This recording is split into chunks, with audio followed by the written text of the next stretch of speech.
네, 안녕하십니까? 좋은 아침입니다.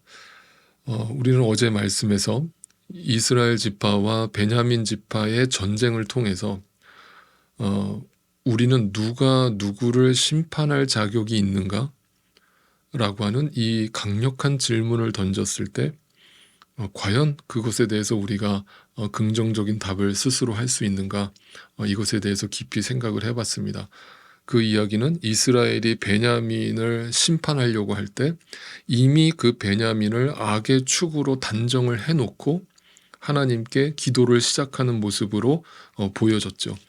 하나님, 저 베냐민을 심판해야겠는데 누가 먼저 나가서 싸울까요? 라면서 이미 자신들 마음속에 윤리적, 도덕적 기준을 정해놓고 기도를 시작하는 모습을 봤다고 그랬습니다. 그것은 기도가 아니라고 그랬죠.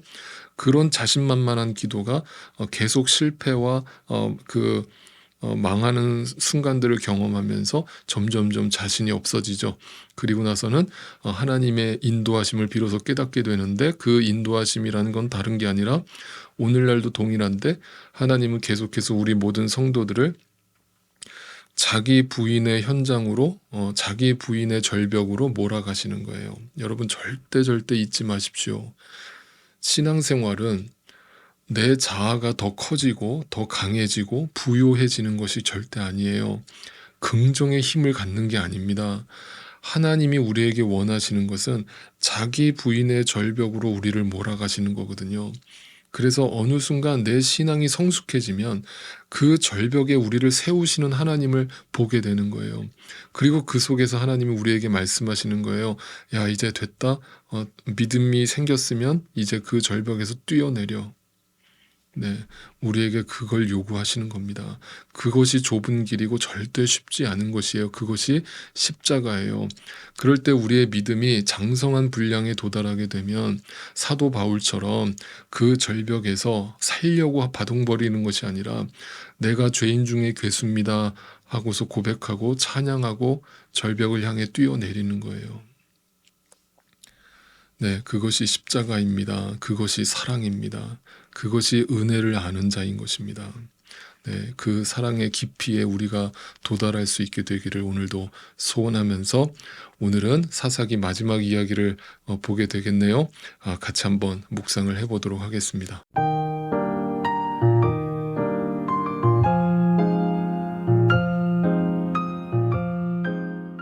자, 오늘 이 사사기 마지막 이야기는요, 이스라엘 지파들과 베냐민 지파가 이제 철천지 원수지간이 되어지는 장면으로 시작을 해요. 어제 말씀에서 이제 세 번째 전투에서 패배했던 그 이스라엘은 거기서 멈추지 않죠. 다시 전열을 가다듬어서 베냐민 지파를 공격을 합니다. 결국에 그 싸움에서 베냐민 지파가 완전히 패하게 됩니다. 그리고 고작 600명의 군사들만 살아서 도망을 치게 돼요. 그리고 나머지 모든 베냐민의 군사들은 이제 패하게 되고 죽게 되죠.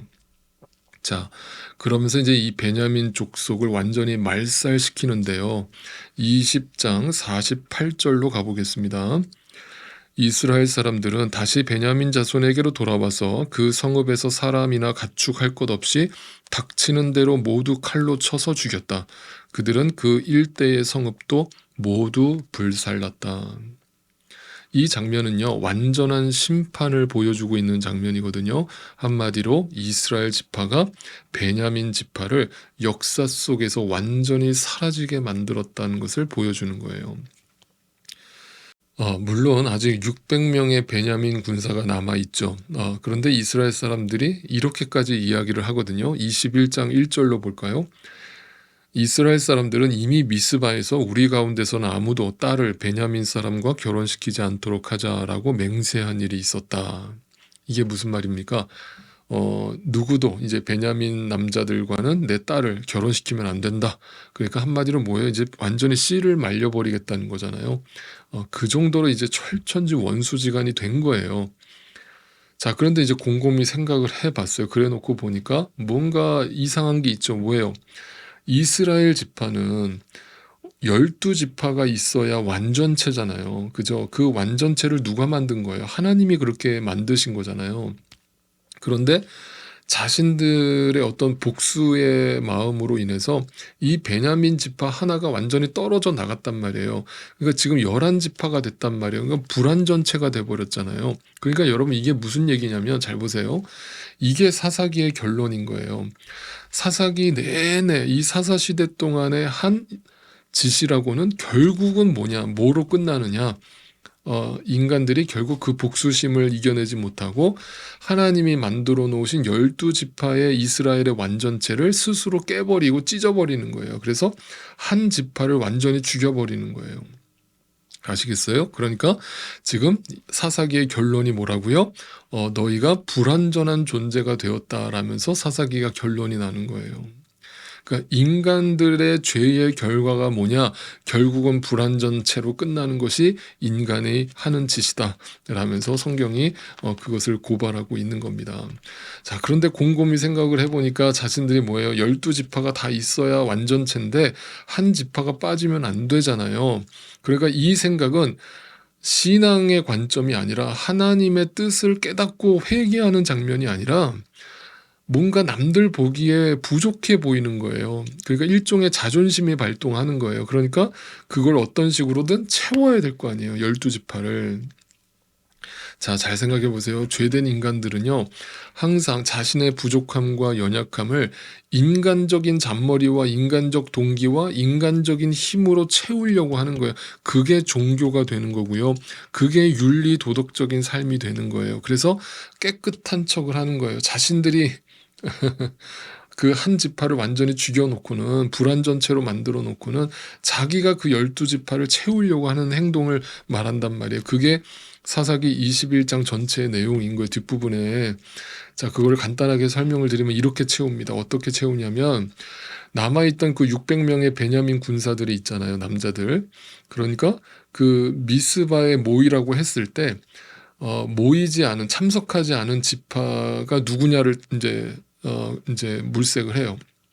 그러면서 그 미스바에 모이지 않았던 그 지파를 쳐가지고 거기서 처녀 400명을 골라내가지고 베냐민 지파 남자들에게 줘요.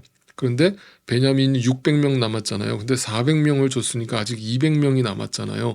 그 모자란 걸 또 채우기 위해서 그 여호와의 절기에 춤추러 나왔던 그 실로의 여자들을 붙들어 가지고 그 나머지 200명을 채워서 베냐민 남자들에게 줘요. 그래서 이제 다시 베냐민 지파를 이제 회복시킨단 말이에요. 그러니까 결국은 뭐냐면 하나님은 여기서 전혀 개입을 하고 계시지 않아요.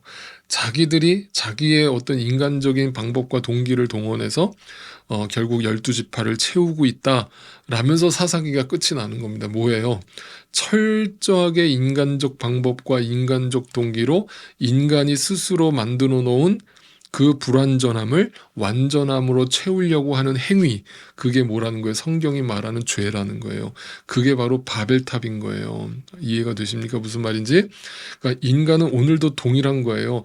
자신의 부족함과 자신의 불완전함을 채우기 위해서 항상 신의 영역, 하나님의 영역에 도전장을 내밀고 있는 거예요. 그게 바벨탑 사건이라고요. 그게 인간의 지식을 자랑하는 것이고 인간의 힘을 자랑하는 행위로 드러나는 겁니다. 여러분, 분명히 보세요. 이 세상이 어디로 흘러가는지를 유심히 보시라고요. 결국 이 역사, 바벨탑 역사가 계속 인류의 역사 속에서 반복되어져 왔던 거예요. 결국은 인간은 그 바벨탑을 쌓다가 망하게 될 것임을 성경이 가르쳐주고 있는 거예요. 그러니까 지금 우리가 살고 있는 이 세상은요, 아주 지극히 성경적으로 흘러가고 있는 거예요. 여러분, 두 눈 똑바로 뜨고 지켜보세요. 이 세상이 어디로 흘러가는지. 분명히 잘 되고 있는 것처럼 보이고 문명이 더 발달하고 있는 것처럼 보이지만 아닙니다. 지금 인간은 바벨탑을 쌓고 있는 것이고 자신의 불완전함과 그 부족함을 자신의 인간적 방법과 동기로서 채우려고 하기 때문에 그 끝은 결국 바벨탑이 무너지는 것으로 끝이 나게 될 것이에요. 반드시 주님께서 이 땅에 다시 오셔서 그러한 죄된 인간들의 그 교만함을, 바벨탑을 무너뜨리실 것이라는 거예요. 그런데 중요한 것은 이것을 하나님은 다 알고 계신다는 거예요. 이걸 다 아시고 구속사의 계획을 세워놓고 계시다는 거예요. 그래서 하나님은 이미 다 계획이 있으셨던 거예요. 그래서 여러분, 예수님이 이 땅에 오셨을 때 무슨 말씀을 하셨어요? 결국 사람들이 그 막 하나님께 예수님께 호산나 호산나 하던 그 인간들이 예수님을 향해서 십자가에 못 박으라고 아우성을 치던 그 모습을 보면서 예수님은 전혀 당황하지 않으시는 거예요. 그리고 12 제자마저 자신을 다 배신하고 도망치는 모습을 보면서도 전혀 실망하지 않으시는 거예요. 왜? 이미 구약에서부터 이미 사사기의 이런 모습들을 보면서 하나님은 다 알고 계시는 거죠. 인간의 결론이 어떻게 끝날 것인가를 다 알고 계시는 거예요. 그게 십자가의 길인 거예요. 예수님은 그 길을 다 아시면서 그 배신의 길을 구원의 길로, 은혜의 길로, 사랑의 길로 승화시켜 놓으신 거예요. 그게 십자가 사건이라고요.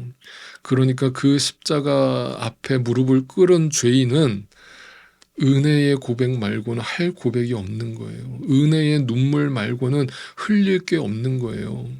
거기서 무슨 하나님에 대한 원망과 어떤 자신의 의를 자랑할 게 나오겠어요. 나는 죄인 중에 괴수라니까요. 네.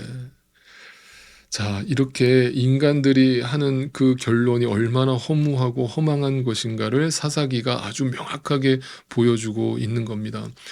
여러분, 그러니까 이 사사기를 읽을 때 여러분 계속 저와 함께 이 사사기를 다 읽으셨잖아요. 이런 생각 드시지 않으셨어요? 계속 읽으면서 야, 우리가 성경이 되게 은혜로운 하나님의 말씀이라고 생각하고 있었는데 아니 도대체 이 사사기에서 하나님의 은혜는 도대체 어디서 등장을 하며 하나님의 그 깊으신 뜻이 어디 등장하냐는 거예요. 그러니까 당혹을 넘어서서 황당함마저 느껴지는 거예요. 그러면서 이 사사기의 내용을 읽을 때 도저히 어디서 아멘을 해야 될지 모르겠는 거예요. 그죠? 계속 노멘 하다가 끝나는 거예요. 그런데 다시 말씀드리지만 여러분, 사사기는 너무너무 중요한 이야기를 우리에게 하고 있는 겁니다. 인간의 민낯을 폭로하지 않으셨다면 우리는 우리의 불완전함과 우리의 이 부족함을 바리새인들과 종교인들처럼 인간적 방법과 동기로 적당히 선한 일을 하면서 사람들에게 그럴싸한 모습으로 자신을 포장함으로써 바벨탑으로서 자신을 있는 척하려고 드러내는 모습으로 살게 됐을 거라는 거예요. 그런데 이 사사기를 통해서 우리의 민낯을 고발해 주셨기 때문에 우리가 어떻게 되는 거예요? 이거를 철저하게 깨달은 사람만 하나님의 은혜 앞에 은혜를 구할 수밖에 없는 것이고 하나님의 십자가 앞에 무릎을 꿇을 수밖에 없게 된다는 이야기입니다. 사랑하는 성도 여러분, 사사기 묵상을 마치면서 이런 말씀을 마지막으로 드릴까 해요. 우리가 말로만 그리스도인으로 살면 안 됩니다. 말로만 그리스도인으로 살면 그리스도인인 척을 하면서 살게 되는 것이고요. 그렇게 살게 되면 그 신앙이라고 하는 것은 굉장히 추상적이고 두리뭉실한 신앙이 되어버릴 수밖에 없어요. 그런데 성경은요, 계속해서 우리에게 삶의 변화를 말하고 있는 거예요. 하나님의 뜻을 너희가 알았다면 그 육체의 행실을 끊어버리고 이제는 성령의 열매를 맺으며 살라는 거예요. 그러니까 이 사사시대에 머물러 있지 말라는 거거든요. 내가 이 사사시대 속에서 바벨탑을 쌓을 수밖에 없는 존재라는 걸 확실하게 깨달았다면 날마다 하나님의 말씀 앞에 엎드리고 하나님의 은혜 앞에 엎드려서 성령의 힘을 간구하라는 거예요. 그 성령의 능력과 힘을 얻은 자가 예수의 이름을 붙들고 이 땅에서 승리하며 살아갈 수 있다는 것이고 교회를 세워갈 수 있다라는 것이에요. 내 안에 성령의 성전을 날마다 세워가면서 그리스도의 장성한 분량을 향해서 내가 점점 더 성장해 갈 수 있다라는 얘기예요.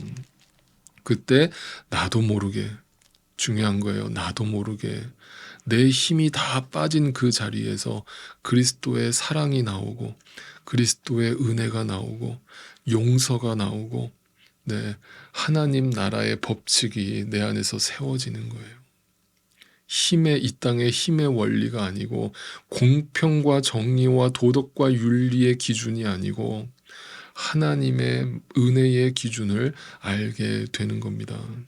그 순간 내가 망쳐놓은 그 11지파의 상태를 내 힘으로 다시 세우려고 하는 것이 아니라 오직 성령의 힘으로 예수 그리스도의 이름의 능력으로 그 12지파를 완성하게 되는 겁니다. 그 12지파는 오직 예수 그리스도 안에서만 완성되어질 수 있다는 사실을 깨닫고 주님의 은혜를 구하고 엎드리는 것입니다. 예수 그리스도의 십자가 사랑과 그 은혜 속에서만 완성되는 12지파를 내 안에서 확인하게 되는 것입니다. 사사기 마지막 구절을 우리 같이 읽고 마칠까 해요. 이 여운이 우리 마음속에 계속 남아서 진정한 왕이 누구신가를 날마다 확인하실 수 있기를 바랍니다. 21장 25절로 가볼게요. 사사기 마지막 구절입니다. 그때에는 이스라엘에 왕이 없었으므로 사람들은 저마다 자기의 뜻에 맞는 대로 하였다. 여러분 안에 누가 왕인지만 확인하면 되는 겁니다. 그러면 이 사사시대에서 비로소 벗어날 수 있게 되는 겁니다. 그 은혜가 저와 여러분의 삶 속에 날마다 깃들게 되시기를 주님의 이름으로 축원드립니다. 주일날 또 반갑게 뵙겠습니다. 오늘도 주 안에서 승리하십시오.